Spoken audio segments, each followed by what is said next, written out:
Assalamualaikum warahmatullahi wabarakatuh. Bismillahirrahmanirrahim. La haula wa la quwwata illa billah. Yang terhormat Ibu Kepala Sekolah SD Jati Manado,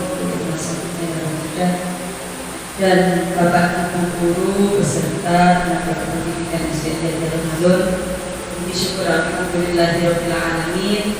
Pada siang hari ini Allah masih melimpahkan nikmat dan rahmatnya kepada kita semua, sehingga panjenengan semua dapat mengikuti kegiatan diseminasi tugas saya sebagai calon guru penggerak angkatan 11. Bapak Ibu guru SD Jati Alun-Alun yang kami hormati, pertama saya mengucapkan terima kasih kepada panjenengan semua yang sudah sudi untuk meluangkan waktunya di terselesaikannya tugas pribadi saya ya Bapak Ibu. Matur nuwun sangat, mudah-mudahan keikhlasan panjenengan untuk menyempatkan waktu ini dibalas oleh Allah baik dari istiqbal dan panjenengan semua, mudah-mudahan senantiasa diberikan Allah kesehatan dan kehidupan rezeki. Di sini kita waktunya panjenengan untuk menyampaikan hasil belajar saya di pendidikan calon guru penggerak angkatan 11. Kita santai saja mungkin. Jadi waktunya ini nanti insya Allah sekitar 1 jam kita akan belajar bersama, kita akan sharing bersama. Saya bukan guru panjenengan, tapi kita akan belajar bersama karena saya juga masih belajar. Kebetulan saya yang lebih dulu mempelajari ini dan akan saya tularkan kepada panjenengan semua. Itu ya Bapak Ibu ya. Karena ini situasinya sangat rawan ngantuk banget ya. Barangkali kita SBB dulu ya. Ya, kita SBB dulu. SBB-nya sederhana saja ya. Biasanya kita gunakan untuk menggugah anak-anak, menggugah semangatnya anak-anak. Untuk semangat ya. Oke.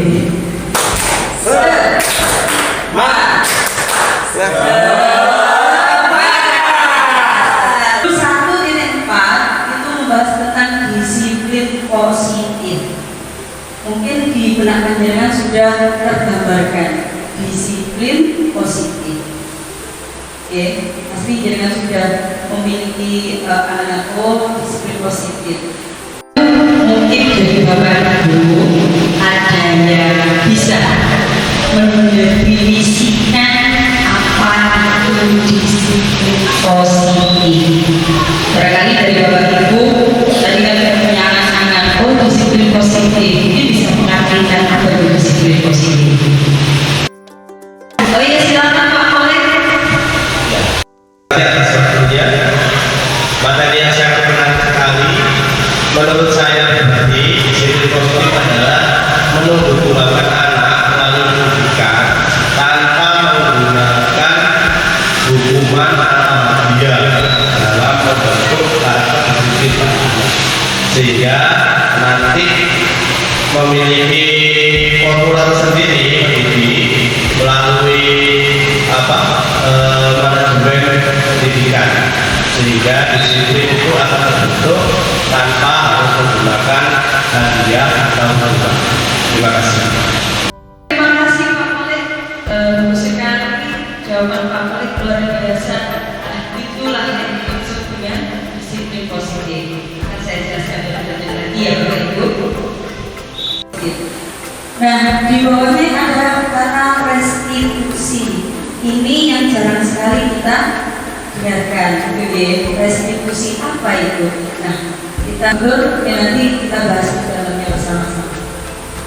Nah, di modul 1.4 itu adalah disiplin positif. Nah, ini pertanyaannya kenapa? Harus paradigma belajar itu perlu berubah. Nah, monggo Pak Robert. Sesuai dengan filosofi pendidikan Gajah Dewantara, bahwa tujuan pendidikan menurut KHD atau Ki Hajar Dewantara yaitu menuntun segala kodrat yang ada pada anak-anak. Jadi anak itu sudah punya kodratnya masing-masing dan pasti berbeda-beda, begitu ya. Agar mereka dapat mencapai keselamatan dan kebahagiaan setinggi-tingginya baik sebagai manusia maupun sebagai anggota masyarakat. Tentunya itu sudah menjadi tujuan pendidikan nasional yang ada di negara kita ya. Lanjut. Nah, mengapa tadi ada perubahan paradigma pendidikan? Ini adalah tujuan dari perubahan paradigma pendidikan. Yang pertama, agar kegiatan pembelajaran itu dapat relevan dengan perkembangan zaman. Jadi tidak mungkin kalau sekarang pembelajaran itu disamakan dengan 30 tahun yang lalu, 20 tahun yang lalu, karena zamannya sudah berbeda. Dulu 20 tahun yang lalu belum ada gadget, jadi pembelajaran hanya secara manual saja. Sekarang anak-anak sudah bisa belajar melalui gadget. Itu adalah salah satu relevansi perkembangan zaman yang harus terus diikuti. Yang kedua, agar kegiatan pembelajaran itu dapat berpusat pada murid atau peserta didik. Seperti filosofinya KHD tadi bahwa anak itu memiliki kodrat. Jadi kita sebagai guru itu tugasnya hanya menuntun, mengarahkan anak untuk belajar sesuai dengan keinginannya, kemampuannya begitu. Kemudian yang ketiga, agar kegiatan pembelajaran dapat mengembangkan potensi unik murid, karena memang anak itu memiliki potensi atau keunikan yang berbeda-beda. Kemudian yang keempat, agar kegiatan pembelajaran dapat memberi penguatan karakter murid. Jadi anak-anak itu memiliki karakter masing-masing. Ada anak yang cenderung berkarakter religius, ada anak yang cenderung berkarakter nasionalis. Nah, itu kita kuatkan karakternya melalui perubahan paradigma pendidikan. Paradigma pendidikan tadi dirubah, tujuannya yang empat tadi mengerucut pada satu tujuan ini, yaitu untuk membangun budaya positif di sekolah. Budaya positifnya tadi antara lain dapat belajar berpihak pada murid, mengembangkan potensi uniknya, dapat menguatkan karakternya, gitu ya. Yang dimaksud dengan disiplin positif. Disiplin positif adalah metode untuk memenuhi kebutuhan dasar murid tanpa hukuman dan penghargaan, tapi untuk mendapatkan kepatuhan. Saya mau berpantun. Jadi ketika saya berpantun, Bapak Ibu kasih catat ya. Iya. Udesi ke Balikpapan. Ke Balikpapan sama Pak Arif. Hari ini destinasi kita laksanakan untuk menerapkan disiplin positif. Oke, terima kasih. Yang kedua, ini materi yang kedua. Yang pertama tadi disiplin positif, yang kedua yaitu motivasi perilaku manusia. Manusia ini perilakunya itu tergantung dari motivasi yang dimilikinya. Nah, motivasi itu ada dua, yakni motivasi intrinsik dan motivasi ekstrinsik. Motivasi intrinsik itu adalah motivasi yang timbul dari dalam diri individu sendiri tanpa ada paksaan, dorongan dari orang lain, tetapi atas dasar kemauannya sendiri. Itu adalah motivasi intrinsik. Saya ingin bisa dapat nilai 100 misalnya begitu. Ini berarti motivasi intrinsiknya anak-anak dari dirinya sendiri, dorongan dari dirinya sendiri tanpa paksaan. Kalau motivasi ekstrinsik adalah motivasi yang timbul akibat pengaruh dari luar individu karena adanya ajakan, suruhan atau paksaan dari orang lain. Jelas sekali anak, namanya anak itu pasti masih memiliki pengaruh yang besar dari orang lain, mudah sekali dipengaruhi. Kita sebagai guru pasti juga memiliki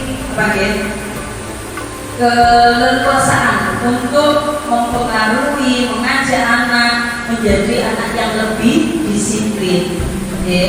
Nah, itu termasuk motivasi ekstrinsik yang bisa didapatkan oleh anak-anak. Lanjut.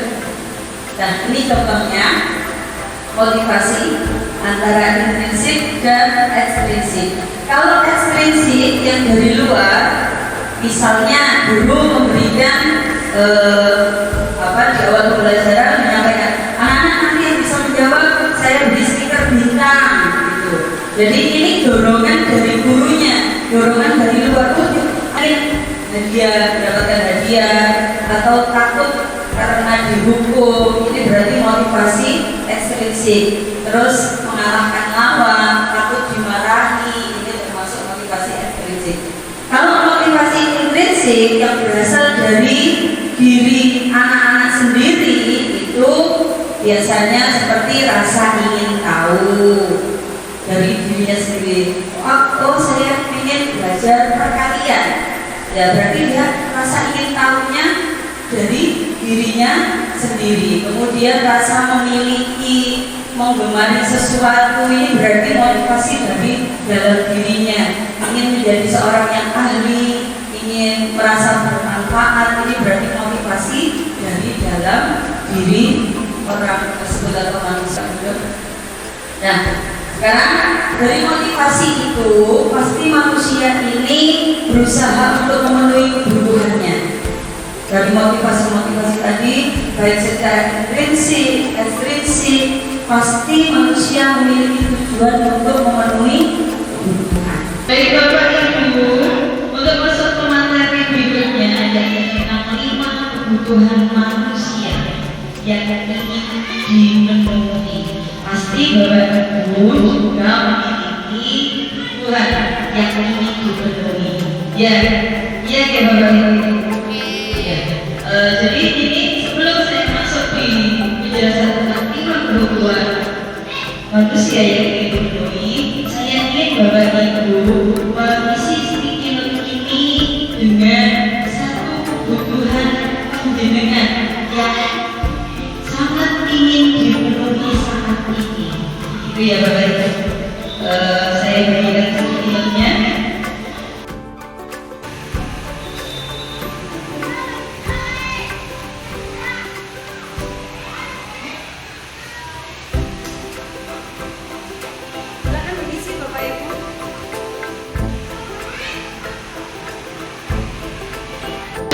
Menuliskan kebutuhan yang ingin jenengan penuhi. Saya ingin tahu kebutuhan apa yang ingin jenengan penuhi. Tolong diangkat sedikit namanya. Oke, di sini ada yang ingin hidup bahagia, ingin makan, ya, dan ingin hidup sehat. Oke. Ada 5 yang menjadi dasar, yaitu survival. Survival ini adalah kebutuhan untuk bertahan hidup, kebutuhan yang bersifat fisiologis untuk bertahan hidup, misalnya kebutuhan kesehatan, rumah, dan makanan. Pasti semua orang ingin memenuhi kebutuhan ini. Yang kedua, kasih sayang dan rasa diterima. Keinginan untuk tetap terhubung dengan orang lain seperti teman, keluarga, pasangan hidup, teman kerja, binatang peliharaan, dan kelompok di mana kita tergabung. Jadi kebutuhan ini pun juga ingin dipenuhi oleh seseorang pasti, karena kita makhluk sosial, pasti juga membutuhkan kasih sayang dari orang lain, rasa diterima dari orang lain. Kemudian freedom bebas. Di sini kebutuhan akan kemandirian. Jadi anak-anak itu bebasnya itu bukan bebas tanpa pengawasan, tapi bebasnya mereka adalah untuk menjadi pribadi yang mandiri, tetap dalam pengawasan. Begitu. Kemudian otonomi dan memiliki pilihan dan mampu mengendalikan arah hidup seseorang. Jadi tugas kita sebagai guru, meskipun anak itu memiliki kebutuhan kebebasan, tapi sebagai guru kita juga harus terus mendampingi, mengarahkan untuk menjadi yang lebih baik. Gitu. Kemudian kebutuhan yang ketiga yaitu kebutuhan akan fun, kebutuhan akan kesenangan, yaitu kebutuhan untuk mencari kesenangan, bermain dan tertawa. Itu pasti seseorang pasti membutuhkan itu, karena hidup ini tidak akan lengkap jika hanya memenuhi 1-2 kebutuhan saja. Yang terakhir yaitu power. Kebutuhan ini berhubungan dengan kekuatan untuk mencapai sesuatu, menjadi kompeten, menjadi terampil, diakui atas prestasi, dan keterampilan kita didengar dan memiliki rasa harga diri. Ini adalah 5 kebutuhan dasar manusia yang bisa dipenuhi, masuk di 5 posisi kontrol. Dari motivasi intrinsik, ekstrinsik, itu memiliki tujuan untuk memenuhi kebutuhan. Saat memenuhi kebutuhan pasti misalnya dalam lingkungan pembelajaran, anak itu pasti akan berhadapan dengan permasalahan. Pasti akan berhadapan dengan permasalahan. Nah, sebagai seorang guru, kita dituntut untuk bisa mengambil posisi ini ketika kita menghadapi permasalahan-permasalahan yang dihadapi oleh murid. Jadi sebagai guru, yang pertama kita bisa mengambil posisi kontrol sebagai penghubung. Ini pilihan posisi kontrol. Kita bisa memilih di antara 5 posisi kontrol ketika kita menghadapi masalah. Gitu. Yang kedua, membuat orang merasa bersalah. Yang ketiga, sebagai teman. Yang keempat, sebagai pemantau. Dan yang kelima, sebagai manajer. Jadi ketika anak melakukan kesalahan, kita bisa memilih 1 di antara 5 posisi kontrol ini. Tapi dari 5 posisi kontrol ini semuanya memiliki kelemahan dan kelebihan masing-masing. Gitu. Nanti ada contoh pengambilan posisi kontrolnya. Nah, berikutnya dari posisi kontrol itu kemarin saya sudah praktek untuk menyelesaikan sebuah kasus dengan mengambil posisi kontrol. Saya kemarin mengambil posisi kontrol sebagai manajer. Nanti ada penjelasan sebagai manajer itu salah satunya adalah membentuk keyakinan. Jadi di situ ketika dalam menyelesaikan masalah atau dalam mengawal pembelajaran, kita dapat membuat keyakinan dulu yang bisa disepakati oleh seluruh siswa, bahkan bisa disepakati oleh seluruh masyarakat atau yang berada di lingkungan lembaga tersebut. Nah, keyakinan kelas itu apa? Di sini keyakinan itu artinya adalah nilai-nilai kebajikan universal yang disepakati secara tersirat dan tersurat, lepas dari latar belakang suku, negara, bahasa maupun agama. Jadi ini merupakan nilai kebajikan, nilai yang diyakini kebajikan. Jadi misalnya kita ketika berkendara di jalan raya kita harus memakai helm. Berarti nilai kebajikan apa yang akan diterapkan? Keselamatan, gitu ya. Nah, ini adalah yang dimaksud dengan keyakinan atau nilai kebajikan yang ingin diterapkan atau ditanamkan pada diri anak. Lanjut. Nah, ini contoh keyakinan kelas. Ketika kita membuat keyakinan kelas, kita bisa mencontoh ini. Keyakinan kelas 1 contohnya, setiap anggota kelas perlu belajar. Nah, ini termasuk salah satu dari nilai kebajikan yang ingin ditanamkan kepada anak-anak. Berarti setiap anggota kelas perlu belajar, berarti nilai kebajikan yang ingin ditanamkan apa? Misalnya rajin atau semangat gitu ya, itu termasuk nilai kebajikan.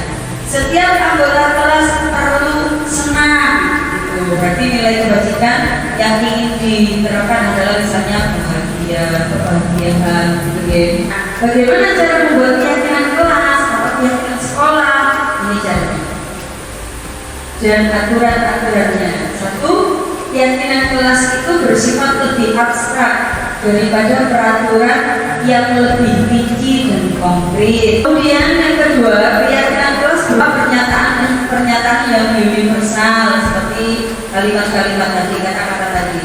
Kemudian yang ketiga, pernyataan keyakinan kelas senantiasa dibuat dalam bentuk positif, jadi tidak yang dalam bentuk negatif. Misalnya dilarang membuang sampah di tempat sampah, itu negatif, kata-kata dilarang. Jadi pakai kalimat yang positif. Buanglah sampah pada tempat sampah, itu kalimat yang positif. Kemudian yang keempat, keyakinan kelas hendaknya tidak terlalu banyak sehingga mudah diingat dan dipahami oleh semua warga kelas. Berikutnya, keyakinan kelas sebaiknya sesuatu yang dapat diterapkan di lingkungan tersebut. Jangan sampai membuat keyakinan kelas yang tidak bisa diterapkan di lingkungan tersebut. Kemudian, semua warga kelas hendaknya ikut berkontribusi dalam pembuatan keyakinan kelas lewat kegiatan curah pendapat. Pasti dengan semua kemarin di awal pelajaran 2024-2025 pasti sudah membuat ini semua bersama anak-anak di kelasnya masing-masing. Kemudian yang terakhir, bersedia meninjau kembali keyakinan kelas dari waktu ke waktu. Pasti berbeda, setiap waktunya pasti berbeda. Ketika semester 1 ke semester 2 pasti ada kondisi yang berbeda. Bisa kita buat keyakinan kelas yang baru lagi. Atau nanti ketika naik kelas kita akan mengubah keyakinan kelas yang boleh. Tidak pasti sama 6 tahun keyakinan kelasnya itu saja. Kadang kondisinya tidak sama gitu ya. Muridnya juga berbeda. Apa sih segitiga restitusi? Segitiga restitusi itu adalah salah satu metode penyelesaian masalah di lingkungan pendidikan. Seperti lingkungan kita ini pun juga tidak menutup kemungkinan ada beberapa permasalahan yang akan kita hadapi. Pasti setiap hari ada, baik di kelas, di dalam kelas, atau ketika istirahat di luar kelas, bahkan bagaimana cara menyelesaikannya? Ini ada cara menyelesaikan masalah di lingkungan pendidikan dengan mudah yang sudah disiapkan. Yang pertama, kita dapat menstabilkan identitas. Pasti anak itu memiliki kecenderungan di emosionalnya masing-masing. Menyelesaikan masalah pertama, kita stabilkan dulu identitasnya. Yang kedua, yaitu validasi tindakan yang salah. Kita pastikan tindakan anak itu tadi yang salah apa, yang mana. Jadi anak tahu kesalahannya. Oh ya, bu, saya tadi telah melanggar ini. Saya tadi melakukan kesalahan seperti ini. Nanti namanya validasi tindakan yang salah. Kemudian yang ketiga, ketiga, menanyakan keyakinan. Nah, untuk membentuk disiplin positif tadi, kita tanyakan ke anak, keyakinan apa yang sudah diyakini bersama, gitu ya. Jadi ini langkah-langkahnya. Yang pertama, stabilkan identitas. Yang kedua, validasi tindakan yang salah. Yang ketiga, menanyakan keyakinan. Nah, teori kontrolnya, kita semua akan melakukan hal yang terbaik yang bisa kita lakukan untuk menstabilkan identitasnya. Kemudian validasi tindakan yang salah, semua perilaku anak pasti memiliki alasan. Kenapa tadi melakukan kesalahan itu? Kamu sudah melakukan kesalahan apa? Misalnya saya terlambat masuk sekolah. Nah, kenapa? Alasannya nanti ditanya di tahap yang kedua, validasi tindakan yang salah. Kemudian yang ketiga, menanyakan keyakinan. Teori kontrolnya, kita semua memiliki motivasi internal yang dimiliki dari dalam dirinya. Jadi nanti kalau kita berbuat keyakinan, pasti anak sadar, oh ya, aku besok tidak boleh terlambat karena jam 7:15 sudah numerasi. Ini ada keyakinan yang ditanamkan sehingga anak-anak nanti dapat memotivasi dirinya sendiri secara internal seperti itu. Nanti bagaimana? Nah, ini adalah contoh video.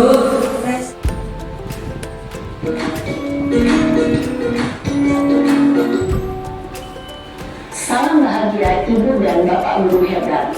Dalam penerapan disiplin positif restitusi, salah satu program yang dikembangkan adalah 5 posisi kontrol. 5 posisi kontrol dalam restitusi adalah proses perjalanan seorang pendidik agar dapat mengenali dirinya. Pada video kali ini, kita akan membahas tentang 5 posisi kontrol yang dikembangkan oleh Diane Bosler dan contoh penerapannya.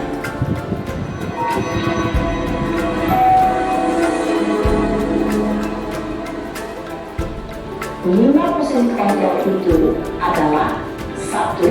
Posisi penghukum. 2. Posisi pembuat merasa bersalah. 3. Posisi teman. 4. Posisi pemantau atau monitor. Dan 5. Posisi manajer. Untuk lebih memahami kelima posisi tersebut, mari kita saksikan kasus Naden yang terlambat hadir 20 menit di sekolah dan melihat bagaimana kelima posisi kontrol dalam menghadapi masalah tersebut.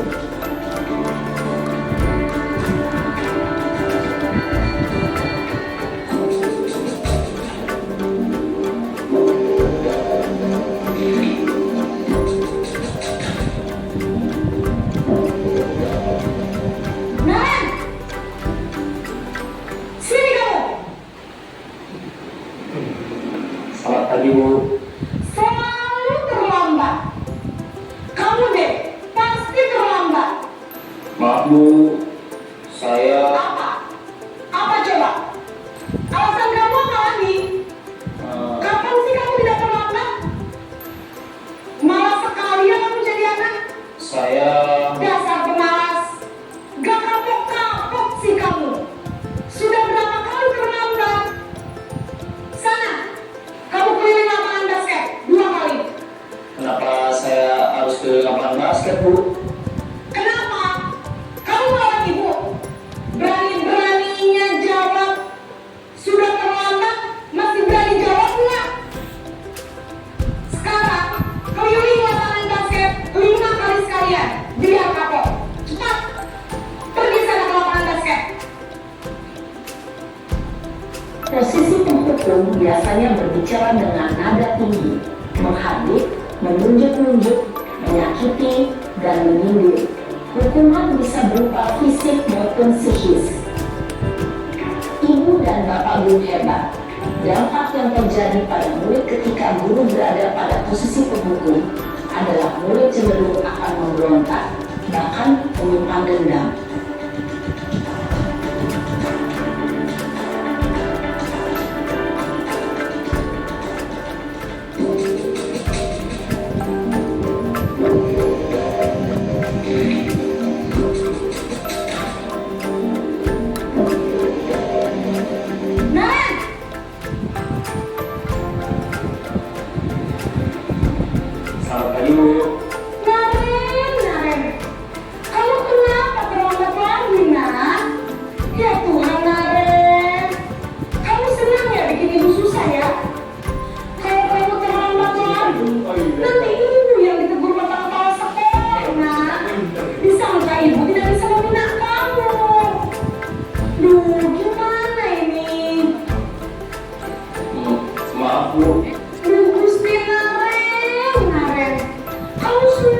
kalau ibu tegur bapak kepala sekolah. Terus sekarang ibu harus tulis apa ini di buku absen? Ini kamu sudah sering terlambat loh. Ibu harus apa coba? Maaf Bu, maaf sekali. Ya sudah, lain kali jangan bikin ibu susah lagi ya nak ya.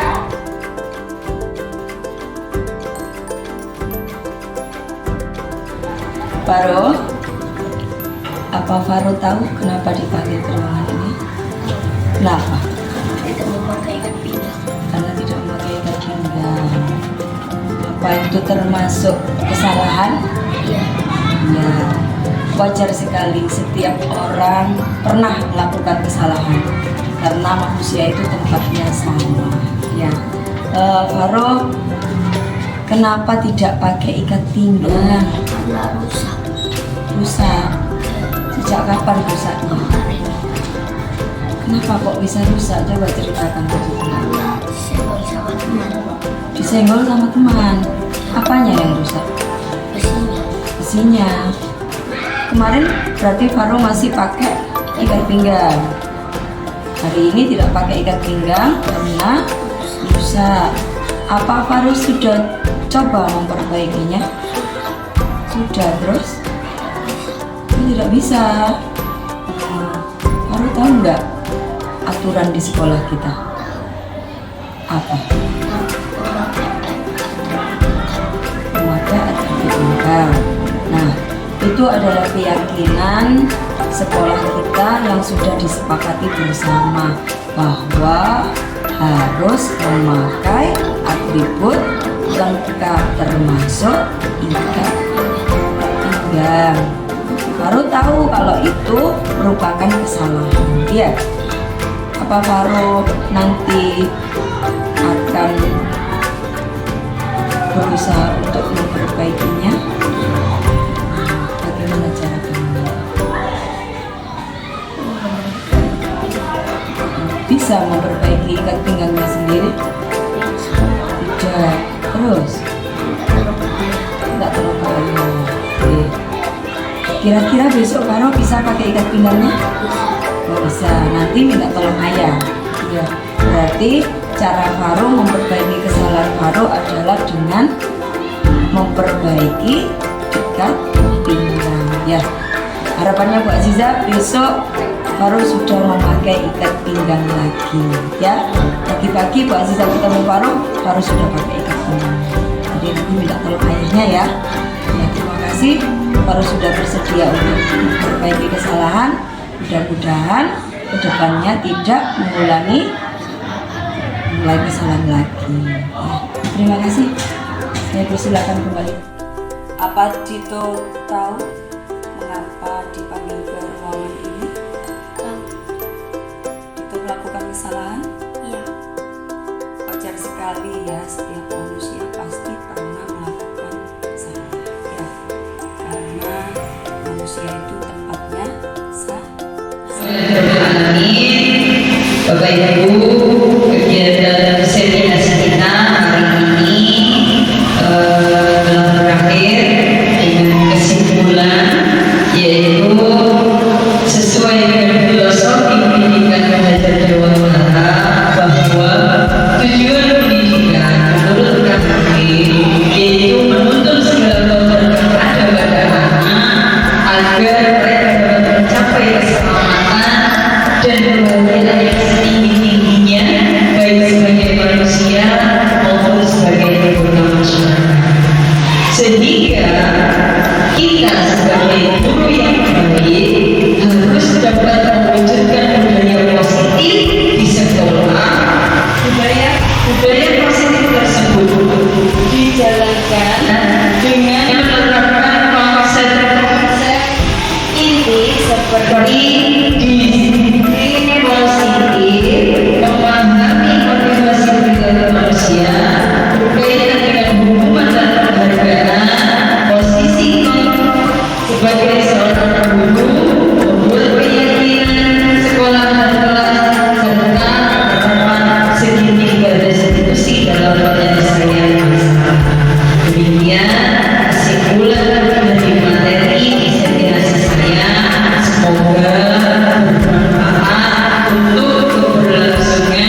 destinasi yang masa berganti.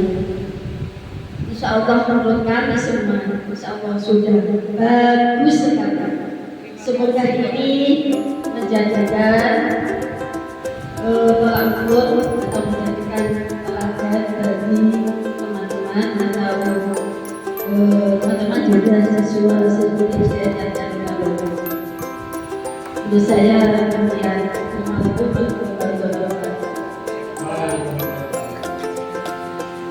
Ya, terima kasih Bapak Ibu dan teman-teman sekalian.